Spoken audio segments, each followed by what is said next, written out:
Iisa yung sauce. Wow! Tingnan mo naman yan. Very nice. Kaya pala dinadayo. Ang sarap siya.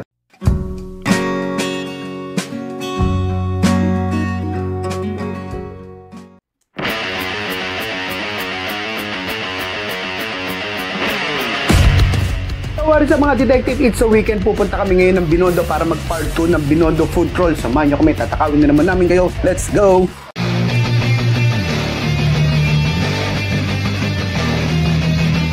As usual dito sa channel ito yung menu nila. You can pause it here so you can check it out.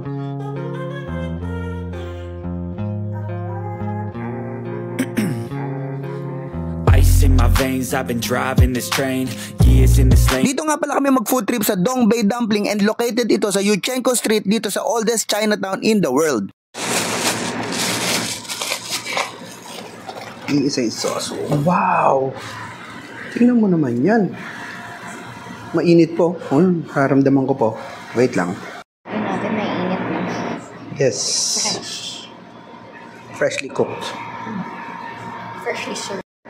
Ayun yung sauce. Kaso problema, pagkakainin namin ng ilan lang to, bubusan namin to. Bagay okay lang. Styro naman to eh. Goods. Nudurog siya. Tigil sila ulan.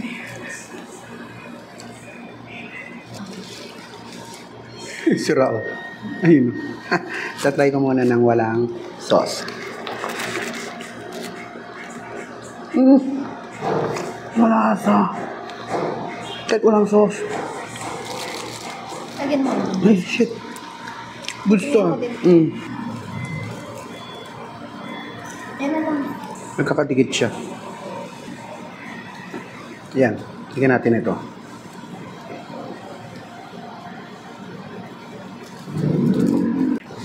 Let's try it with sauce.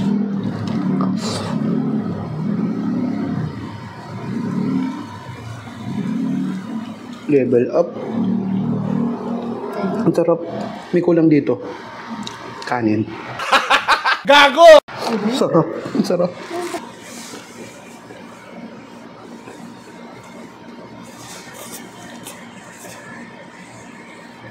Diba?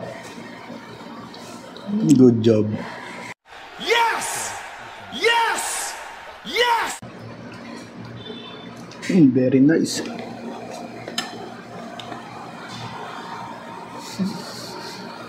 Kaya pala dinadayo. Ang sarap siya. Hindi strong nasa, hindi maalat. Parang nasa mimit. Tapos na-heighten yung quality niya dito sa sauce niya. Oh. Worth it na yun to. Siya pa. Maubos ko to. Good job, Don Bay.